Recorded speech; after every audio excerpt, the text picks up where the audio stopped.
Digression. No. I'm not having it. I mean, is it food we're talking about? Definitely. It's very juicy. Come on. But I'm just stating facts.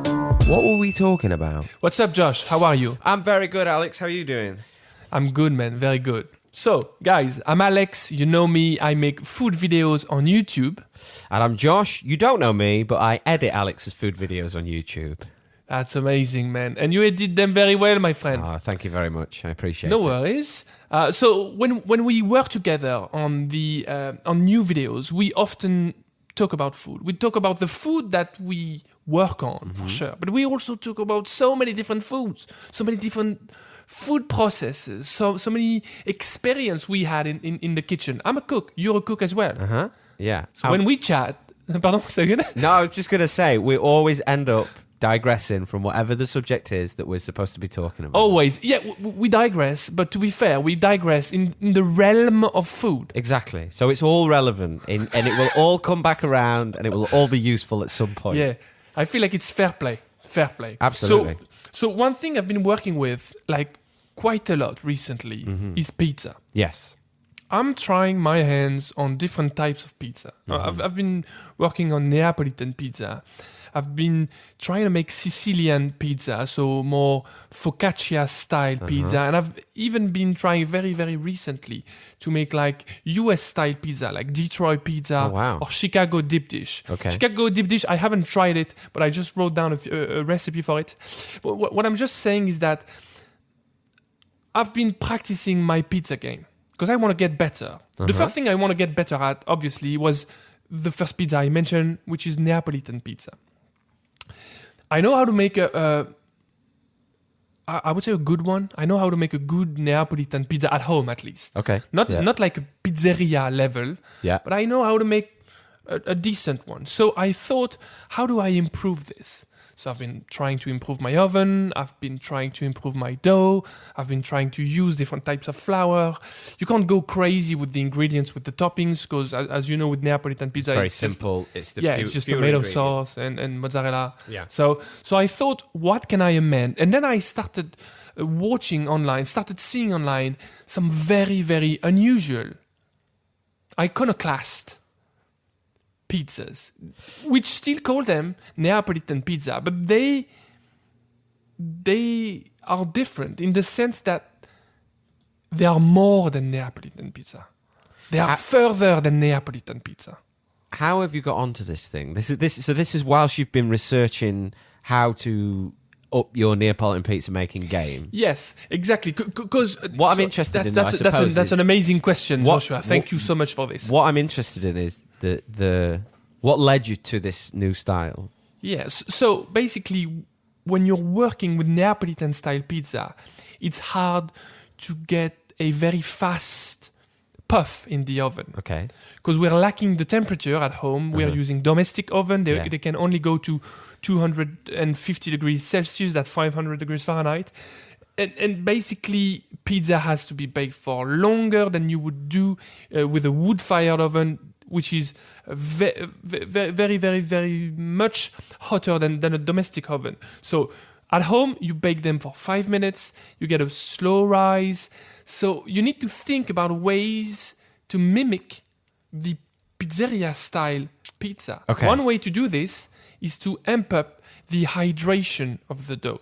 By adding more water to the dough, it allows it to be moister, a bit chewier, a bit puffier in the oven without having to change your whole oven setup at home. So that's why I went down this road. So I bought a specific flour that is supposed to hold water better, so I can go up to... So traditional Neapolitan pizza is like 65% of hydration. That means that for a kilo of flour, you would use 650 grams of water. Okay. Now, I've been up to 70% hydration, 75. I've been working with 80% hydration though. And the latest flour I ordered on eBay, which hasn't arrived yet, they claim that I can go up to 100% hydration. Which is just half water, half flour. And it doesn't turn into a batter, which is, I think, not extraordinary, but still amazing. Can I just whilst we're on this bit? Can I just ask quickly? Do you know what the reason for that is? Is it that the flour is higher protein, or does it have more gluten in it, or Way higher in protein for sure. And you know this attribute, this capacity on those. It's never mentioned on the package, but the W. Well, don't go on. Explain that to me. There's a force factor in flour. Okay. You've got the gluten, so basically the protein content, and I've been using 12% protein flour for ages, and I feel like it's working fine, especially if the flour is 00, so typo 00 flour, which means that it's ground finer. It allows to absorb more water, but there's also something else, like it's gonna be a bit average because I made an episode about this like a while back, but I can't remember everything from it. But there is a W factor on flour, and that number goes from, I would say, under 100 for pastry flour, and they go crumbly. They don't have so much structure, all the way to 360, 400 in the case of, I don't know, bouncing ball, maybe. I don't know what. No, but like I've seen pizza makers using very high force flours, like something around 360. And are you familiar with that attribute? No? I'm not, but I'm assuming it's to do with like the kind of the elasticity of the dough, which I assume would be to do with like the gluten development. Possibly, but for one thing that I noticed, the amount of protein doesn't always translate into this W factor. Right. Okay. So it's connected, but it's not linear, the relationship between them. So anyway, I was working on this, and I thought, let's amp up the water, and I amped up the water, and I was struggling, obviously. Okay. Because you're a baker. There's a point where it turns into a batter, and it's no longer, you can't handle it anymore. It's just running through your fingers and off the counter. And I was trying to be, all bakery at home, all just like a sourdough. I was doing my very quick move with the tip of my fingers, shack. And then at some point, well, I can't just do it. It's just flattening out on the board, exactly like batter. So I thought I need guidance. And I went online and I started doing some research about high hydration pizza doughs. Okay. And I stumbled upon something very, very fun. Fun? Yes, very fun. So it's basically a Neapolitan pizza, but the cornicione, so the crust, is enormous. It's not like fluffy. It's just like outrageous. It's just like, it's disturbing. Can I ask you a question? Is it enormous and it is full, like as in it's a fluffy bread, or is it basically just full of air in that fluffy bit? I would say it's not one big hole, but it's very close to it. Right. It has a very gentle structure inside. It's just like an empty balloon, but it's mostly air. Okay, and what is it in terms of the eating experience of the person that's going to be eating this at the end? What is it that is attractive about disappointment? Maybe about eating air. No, I never had it. That's the problem. So I went to Naples a while back. I only had like traditional Neapolitan pizza, which, I mean, they were amazing. But this is like a new style of pizza. This is like something like, it's even further than contemporary Neapolitan style. Okay. It's like, they call this Canotto. I'm looking this up as you're saying it. Yeah, yes, Canotto. They are calling this new style Canotto, and it's connected to the dinghy boats. Because they have this enormous rubber dinghy, like exactly. Okay, so I'm now looking at pictures of this thing on. You can't say it looks bad. It looks good.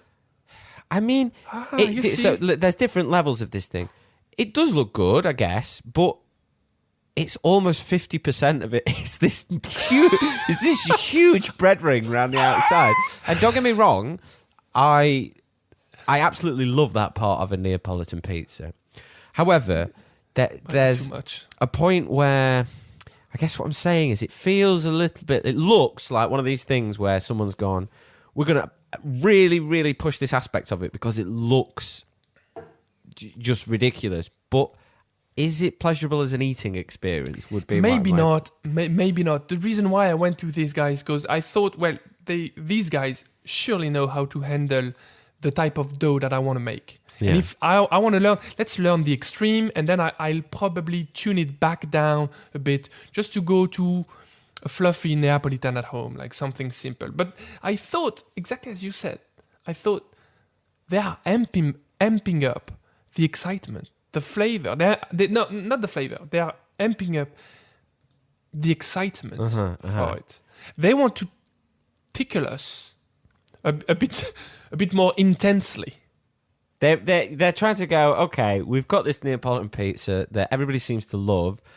What is it about it that they love? And can we push that even further? Now, it's not necessarily that I think there's a problem with that. Cool, do your experiments and see what comes out the other end. Mm-hmm. But I think there is a point at which you've got to go, do we need to push this aspect of this thing? I got something for you. Let's just imagine that you had a virtual knob, right, and you can turn it and push it even deeper. So the crust gets even deeper and fluffier and fluffier and fluffier, and you push it all the way through. And then you've got like a drop of sauce in the center of a bagel, basically. It is a little bit like that. Do you know what it reminds me of a bit? Have you ever heard of a thing called, I don't know where this is from, but it's called pan de cristal. I'm assuming somewhere Spanish. I've seen this one. So maybe you could. I've seen this one very recently. That enormous bread, completely hollow. Yeah, and I see it, and I saw an Instagram thing for it, and it's like the only way you can eat this bread is just like you couldn't use it for a sandwich. You can't really use it to mop stuff up because it's mainly air. And I'm not saying there's anything wrong with that, and you can enjoy that for what it is, but it's very like. It takes bread out of being this sort of utility thing that you can make so many things out of and enjoy with so many different meals and use, to mop up different foods into this realm of this thing that's absolutely beautiful to look at but totally impractical. It feels like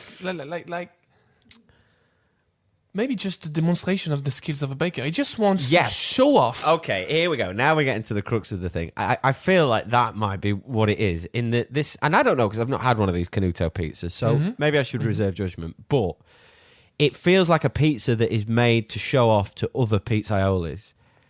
Like, as in, it's not necessarily for the general public. It's a pizza made for another pizza chef.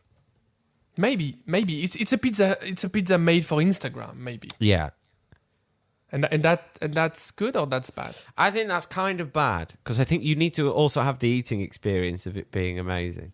So when we talked about these types of food in the past, I've related it to other things that I feel like have done this. Yes. And there's a phrase that I don't know if you have the same thing in French, but basically if something jumps the shark. We don't. Or jumping the shark. So you know the TV series Happy Days? Yes. So there was an episode where the Fonz is on water skis and he's out water skiing and he jumps over a shark. Okay? And basically, I'm going to read you off the Wikipedia page what it says. Jumping the shark is an idiom used to describe a moment when something that was once popular but has grown less so makes an attempt at publicity which only serves to highlight its irrelevance. This is especially applicable to TV series or entertainment outlets. So I guess it's that thing where a series has gone on for so long and everybody knows what it is and they're kind of getting a bit bored of it.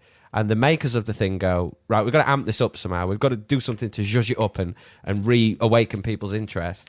And then what happens is they go way too far and people go, well, that's jumped the shark a bit. People lose interest in watching the YouTube channel, my YouTube channel, and then at some point I decide to get naked on Instagram. Exactly. Maybe to draw some attention. That would be the spirit. That would be that sort of thing. You've jumped the shark with your nakedness. Yeah, I understand that. And maybe what these guys are doing in Italy, maybe it's connected to it. Maybe they should just accept that. Maybe let's move to another style instead of just amping this style. Yeah, I think so. Explore something else. And actually, it's funny you should say that. So the other thing that I've talked about before that I feel like has done this, as an example, is ramen. Now, I don't know if you're aware of this style, but in Japan, I think over the past few years, there's been this trend towards something called Jiro ramen. Jiro ramen. Okay. And it's this huge bowl, right? And it's like you can see the bowl, and then on top of the bowl is a pyramid-sized pile of... It's a mess as well, but it's like bean sprouts, chashu pork, raw chopped onion, different aroma oils. But it's this huge, absolutely really excessive, massive mess of a bowl that's really fatty and salty, and it's just it has done the same thing. I think it has jumped the shark from Does it?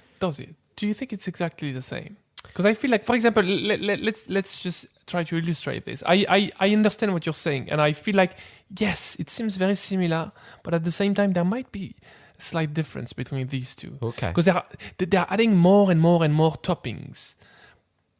Yes. Okay, so I agree with you. There is a slight difference here, although the same case could be made for pizza, but in a different way, yes. maybe. Yeah. So I think the thing that we're talking about, the Canotto, which is this adaptation of the Neapolitan pizza to make the crust even fluffier. In some ways, it's still done with a lot of skill, and they're not just putting more toppings on the pizza to keep people satisfied.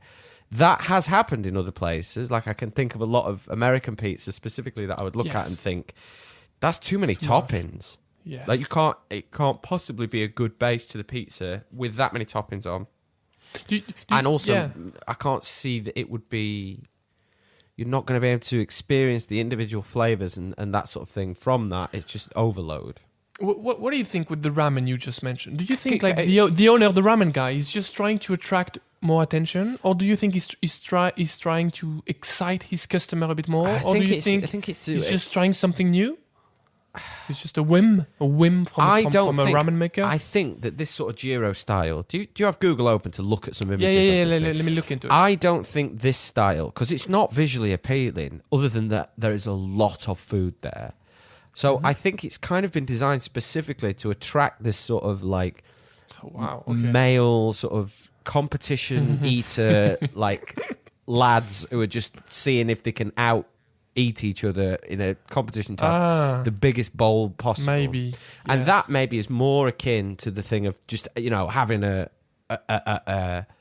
25-inch pizza with 15 different meat toppings on it and all this other sort of stuff. It's like all you can eat, but you don't pay if you eat the whole thing. Yeah, that sort of thing. Yeah, and I do think actually there's a lot of foods that probably go down that route, and I do agree with you. The Canotto pizza thing, it's much more subtle than even though I can see the resemblance. I can see that it feels a bit like they're running out of ideas. Exactly. It's that thing of running out of ideas. It's interesting that you said instead of that they basically have pushed the same thing further and further rather than deciding to go in a different direction.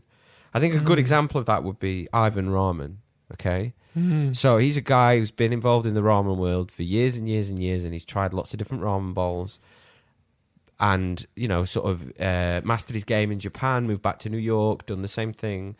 But eventually, instead of going, I'm just going to make more and more ludicrous, extravagant ramen, he's kind of changed and started doing other dishes and focusing more on other things and thinking, basically, he's done something to a really good level and then decided, okay, I'm going to take a change of direction now. I think you could make an analogy between that and... a good band, for example, like a band who they reach a certain point in their career where they've done a certain thing for so long that it's either they stop, they carry on and do exactly the same thing, like the Rolling Stones, or they take a change of direction and they risk the fact that people are going to go, oh, why aren't you doing the thing that you used to do that we all loved? Like more of that, just do more of that. And they go, no. Like, for example, Radiohead. Yeah. So okay. I think that there's the same thing maybe with styles of food or people that are making these styles of food that. So we see a lack of ideas when we look at this dish. We see, but I can see something else. I see a bit of fear somehow. No, Isn't there a bit of fear of just like the opposite of confidence, insecurity, something like I don't know what you guys want no more. Like I don't know what you guys need to be excited no more. Yes. Like for example, let's say because in Italy, I can understand why these guys are challenging the Neapolitan style. I mean, for me, it still is exciting. But if I were to live in Naples, I wouldn't care about the Neapolitan style. I would be bored to pieces with the Neapolitan style. So these guys, they might be terrified. But let's say you're the restaurant owner. Uh-huh. You're the chef. You've been baking your whole life. You've been learning your whole life how to make Neapolitan style pizza or this type of ramen or just a standard type of ramen. Uh-huh. And then you started seeing a decline in your sales. You start seeing people getting less and less interested in what you're doing. And you do these good pies, but we don't want them no more. So what do? You're just freaking out. People must be afraid of what's happening. They must be just like, I think feeling very alone and facing a problem that is just like, they don't know how to solve. And this is a very almost sad attempt at solving a problem. It's a very sad attempt at solving a problem in the same way that it's like you are pandering to what you think people want rather than having a strong, clear idea yourself of what you think is good. Yes, but that's difficult. It's very difficult, and especially to stand in the sort of the face of things. To be fair, a chef that I always think of when I talk about things like this is David Chang. Mm-hmm. Because I remember watching his... have you seen the Netflix series? Ugly Delicious, no? Another one? No, before that. Mind of a Chef. Yes, so that was Anthony Bourdain that was narrating Loved it. And it's the first series with David Chang, and I really liked the fact that he was very much like... He was talking about instant ramen noodles, and he was like, I love these things. I think they're great. I grew up on them. And actually, even in the restaurant now, I'm doing these dishes that are a play on that. And I don't care if people I don't care if people think it's, not quite in line with what they're expecting or what things should be. This is what I like, and this is what I'm going to do. And I think there's value in this, and I'm going to show other people that there is. Now, obviously, not every single restaurant can have a David Chang at the head of its thing. But... Yes. You're right. There is something a little bit sad about when it's kind of like, you see these style of ramen emerging like this Jiro thing that I feel like is just... I mean, people have got to make a living, so I understand it. I'm not criticizing the people that run these places at all, but at the same time, it's kind of like... I like it when I go to a place and they do something really simply... Yes, but really well and with pride, and I'm like, I'm going to come back to this place because I'm just saying when I look at this board and I'm thinking, well, if the place is about just getting there, if that's your thing, if you want to get there with your friends and you like doing food competitions, for example, then fine, that's probably the great product for this. But if the guy is just trying to, he's basically lacking. Not exactly running out of ideas, but just going, this is probably too judgmental. I'm still going to say it. But if he's going the easy road... It's like he's given up. Yeah, exactly. It's like an acknowledgement of giving up. You mentioned even ramen. I think that's a fascinating example because one of the bowl he's famous for, the one where he used schmaltz. Yes. So the Jewish chicken fat. Yes, yeah. And then roasted tomatoes, and then what's not much more in there. He had the half-cooked egg. He had a piece of pork chashu, except it wasn't roasted. It was just kind of like a braised chashu. He had the noodles. There's a special salt that he'd put in there that was like a sort of katsuobushi powder. What else? The tare, which was very New Yorky, in that it was like made from actually it was more Italian. He made it like a kind of sofrito type but thing it's connected with like eggplants and it's weird because when you see that bowl, the bowl looks very simple. It looks like obvious. I mean, from the outside, let's say you don't care about ramen. Yeah. You see this bowl, you're thinking, well, clearly, this guy is putting less work in his bowl than the guy who made the big one, the Jiro style ramen. Because there is less things on it. There is less commitment from the guy, where it's absolutely the opposite. Yeah. The previous one, Ivan Ramen, just asked himself one very interesting question. Who am I? What can I bring to this? Yeah. Is there anything that I can bring to it? Yeah. And I think he did a terrific job at this. Absolutely. When I heard about using like that chicken renderings, I thought, this is brilliant. He just thought, well, ramen is not exactly a dish. It's like a method. It's like a way of cooking. So how can I respect the essence but add something of mine? Just not replicate what everything has been doing and just turning the knobs to their maximum. Can I just add something that says who I am, where I come from, what I like, what I want to convey to people? I think that's brilliant. It still is a dish, so I'm gonna be probably overreacting with it, but it's touching. Yeah, absolutely. No, I would agree. And actually, if we to bring it back to the sort of the Canotto example that we started with, I think a way of somebody else who's done something similar to that is Franco Pepe is the guy that you went to. Yes. What's the village called? It's like outside of Naples. The pizzeria is in.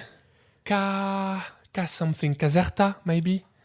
It sounds something like that. But yeah. Anyway. Yes. Let me look for it. Yes. What about this guy?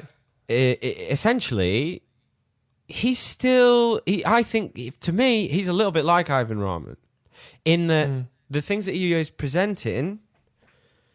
They're still relative, like the margarita that you had on the video when you went there. When you look at it, it doesn't look that complicated. Yes, it looks slightly more chefy maybe than like a traditional Neapolitan pizza, but Caiazzo.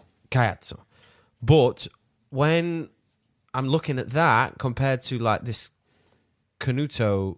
The Canotto pizza, it's like visually, immediately, it's like, whoa, look at the size of the thing on that. Like, that's good. It's like properly like. It's like the milkshake in New York. Have you seen the milkshake place in New York?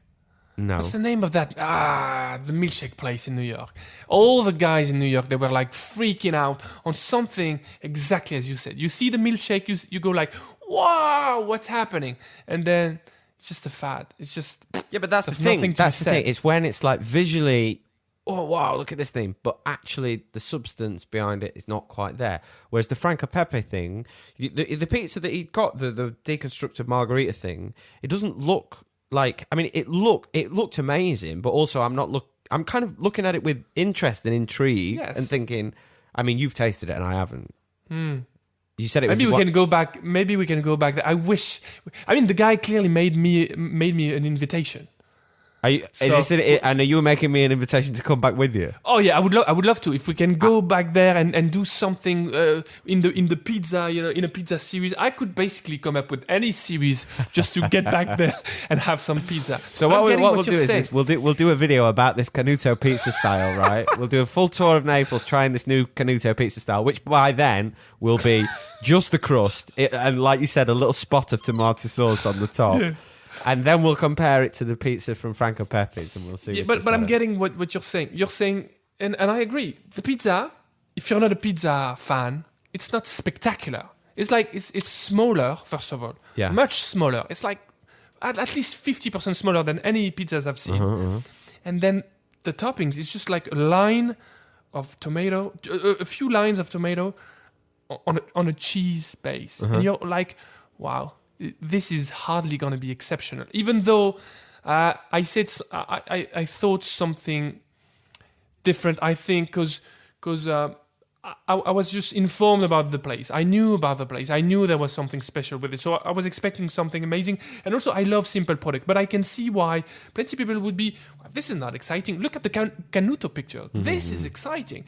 The guy is doing something. Well, the guy Franco Pepe, exactly like Ivan Ramen, to many extent, he is deeply rooted in Caiazzo. He uses the olives that comes from his garden, the tomatoes that comes from the town nearby. He's connected with all the chefs. He's working on a social level as well in all the region. He's just like... And the pizza is the best I've ever had in my life.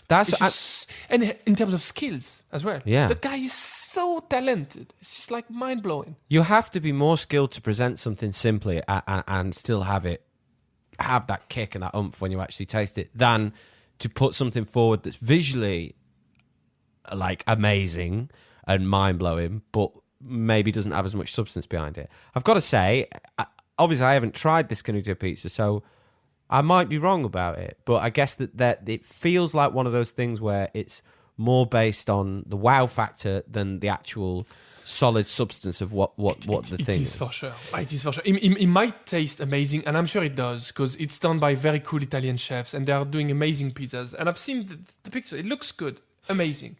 But it has the wow factor. It's not a bad thing, but it is using the wow factor, the wow visual factor, to trick us into...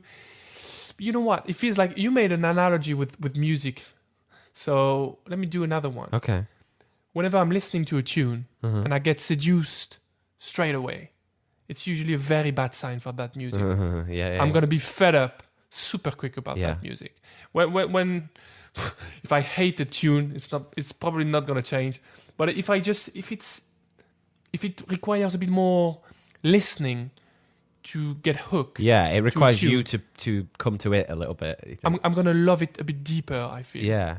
Yeah, it will be. That song or that album is probably going to stick around in your life for a significant amount of time, longer than the other. Yeah, I agree with that. More than just the beat or something, I get, and now I start understanding what the person is trying to tell me, or even if that's sad or happy or whatever, and I just like, oh wow, this is much more. Even though it's just a song.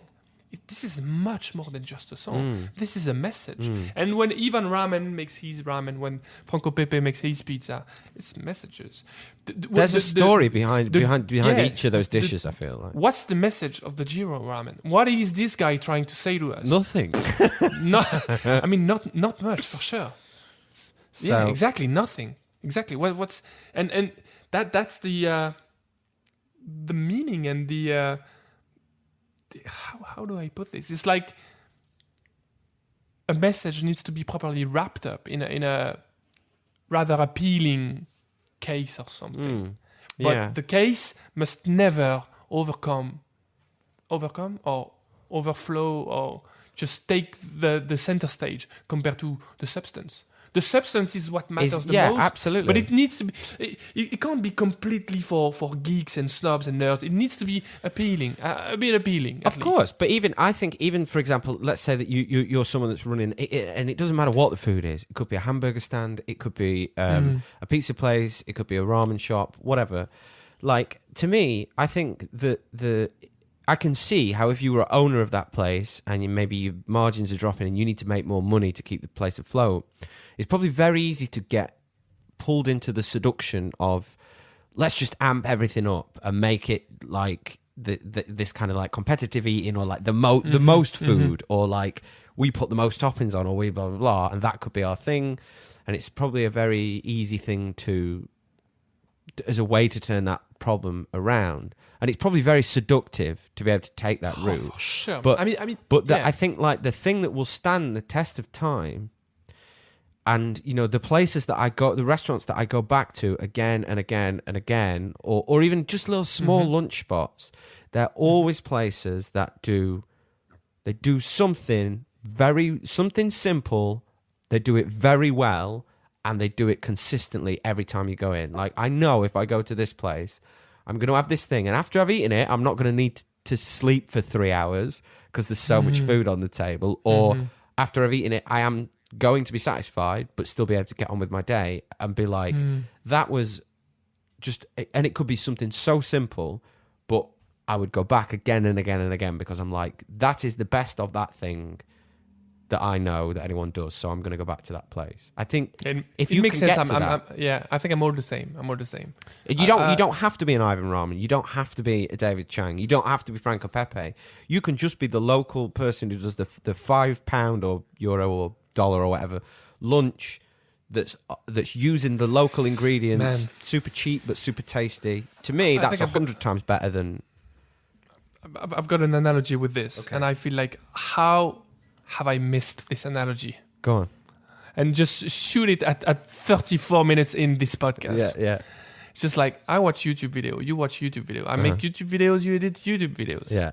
YouTube is the greatest place for like amping up things that are completely, I don't know, hollow in terms of substance. Yes. Yeah. You make recipes online, and then you start seeing that people are not interested so much in these recipes. And one of the absolute wrong answer to this, from my point of view, let's amp up the ingredients. Let's do, instead of just like a normal meal, let's do 20,000 calories. Let's do, I mean, one of the most popular food program that has ever existed on YouTube. Epic Mealtime. Yeah, exactly. It was fun. The jump in the shark thing, though, even Epic Mealtime, where it started off so ridiculous, it got to a point where it's like you've gone too far. Do you know what I mean? Even that, which was based on excess, they reached a point where it's like there was an excess of excess. It had to stop eventually. But it's so. It feels like we can see inside the creator's mind or the person who's doing something. We can see that they are scared. Yeah. They are terrified because they don't know what people expect. They don't know what people want. And they are trying, they are in the dark and they are trying to guess something that they can't guess, basically. And the only answer to this, I think you mentioned this earlier on, they have to trust their guts. They have to do what they think is right. And if people stick, then fine. If they don't, then they can't do. It's not in their hand no more to decide. It's a leap of faith sometimes, though, with that. And especially if you've got a business on the line or your livelihood is at stake, it probably takes a lot of bravery to go, do you know what? Like, I'm just going to do what I think is right. That takes a lot of guts, I think. Oh, yeah, for sure. People need to be brave to do this. Man, I didn't think we would go so deep into sentiment and feelings just mentioning pizza at first. Well, I mean, listen, I think we're both passionate enough about food that we can basically turn it into an analogy for any situation in life. We should write something about philosophy and food. Something like, I don't know. Never mind. It was amazing to chat with you, man. And you, man. Take care, man. I look forward to that Canotto Pizza in Naples. Oh, it's coming, man. we got to do this. Have a good one, man. All right, man. See you later. Bye.